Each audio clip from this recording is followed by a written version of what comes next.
નમસ્કાર, ખબર ગુજરાત સાથે હું જયમિની. સમાચારની શરૂઆત કરીશું જૂનાગઢથી. જૂનાગઢમાં આવેલ સત્તાધાર ધામ હવે માત્ર ધાર્મિક આસ્થાનું કેન્દ્ર નહીં પરંતુ આત્મનિર્ભર ઉર્જાનો પ્રતીક બની રહ્યું છે. અહીં ગુજરાતનો સૌથી મોટો બાયોગેસ પ્લાન્ટ કાર્યરત છે, જ્યાં દરરોજ આશરે 10,000 યાત્રાળુઓનું ભોજન બાયોગેસ પર તૈયાર થઈ રહ્યું છે. આ ધામમાં આવેલી ગૌશાળાની લગભગ 1,000 ગાયોમાંથી મળતા રોજના 8,000 કિલો છાણથી 85 ઘન મીટર ક્ષમતા ધરાવતા 4 બાયોગેસ પ્લાન્ટ કાર્યરત છે, જ્યારે 2 નવા પ્લાન્ટ નિર્માણાધીન છે. જે આ બાયોગેસ પ્લાન્ટ દ્વારા રસોડું સંપૂર્ણ આત્મનિર્ભર બન્યું છે. પહેલા જ્યાં લાકડું અને ગેસ સિલિન્ડરનો ઉપયોગ થતો હતો, ત્યાં હવે માત્ર બાયોગેસથી જ રસોઈ તૈયાર થઈ રહી છે. બાયોગેસમાંથી મળતી સ્લરીનો ઉપયોગ ખેતીમાં સજીવ ખાતર તરીકે કરવામાં આવે છે, જ્યાં ગુજરાત એનર્જી ડેવલપમેન્ટ એજન્સી દ્વારા સંસ્થાકીય બાયોગેસ પ્લાન્ટ માટે સહાય આપવામાં આવી રહી છે. છેલ્લા 5 વર્ષમાં રાજ્યમાં 193 સંસ્થાઓમાં બાયોગેસ પ્લાન્ટ સ્થાપિત થયા છે, જેની કુલ ક્ષમતા 13,955 ઘન મીટર પ્રતિ દિવસ છે.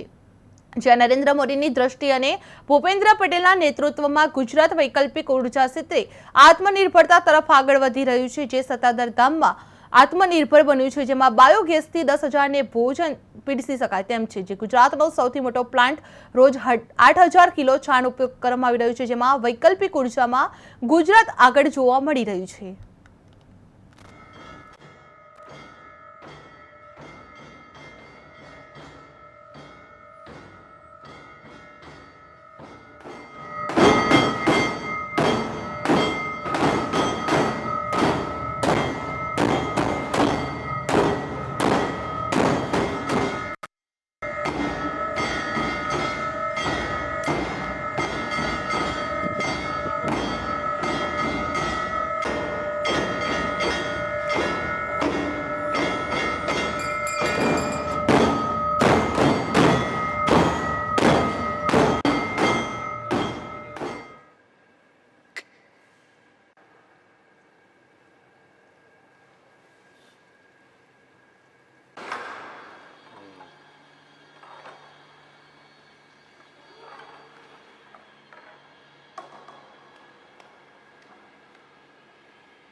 એને જે કોઈ ગેસ અમારો ઉત્પન્ન છે, એમાં દાળ ભાત શાક રોટલી નો બનાવવામાં અમે ઉપયોગ કરીએ. હર દિવસે અંદાજિત રોજથી 8,000 થી 10,000 પબ્લિક અથવા મહેમાનો આવે છે, એની રસોઈમાં આ કામ લાગે છે.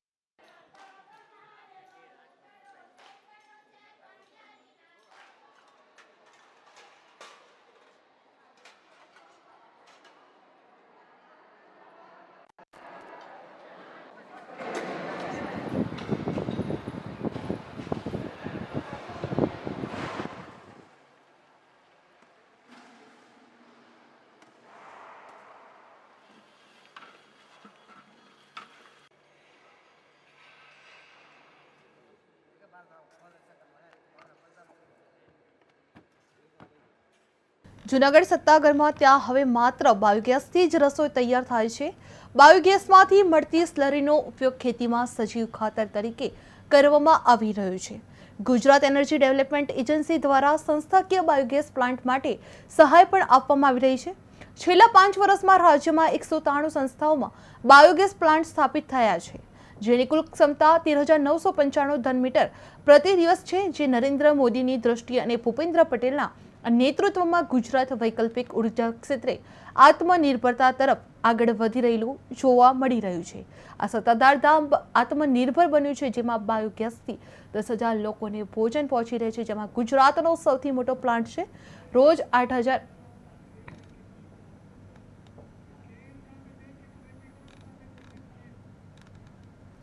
સત્તાધાર ધામ છે, જે આત્મનિર્ભર બન્યું છે, જેમાં રોજ 8,000 કિલો છાણનો ઉપયોગ કરવામાં આવી રહ્યો છે. જ્યાં વૈકલ્પિક ઉર્જામાં ગુજરાત આગળ વધેલું જોવા મળી રહ્યું છે.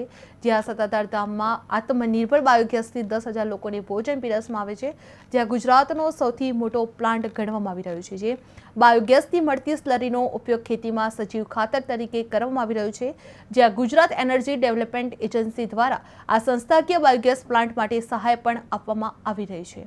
છેલ્લા 5 વર્ષમાં રાજ્યમાં 193 સંસ્થાઓમાં બાયોગેસ પ્લાન્ટ સ્થાપિત કરવામાં આવી રહ્યા છે, જેની કુલ ક્ષમતા 13,955 ઘન મીટર પ્રતિ દિવસ છે.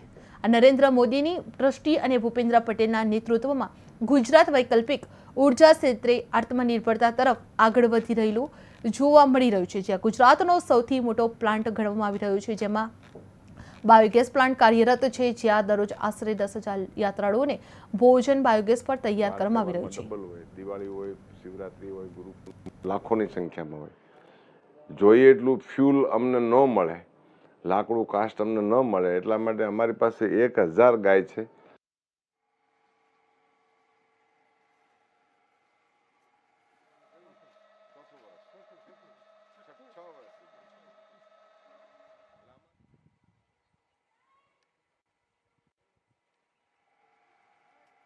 આત્મનિર્ભર ઉર્જાનું પ્રતીક બની રહ્યું છે, જે સૌથી મોટો બાયોગેસ પ્લાન્ટ કાર્યરત છે, જ્યાં દરરોજ આશરે 10,000 યાત્રાળુઓનું ભોજન બાયોગેસ પર તૈયાર કરવામાં આવી રહ્યું છે.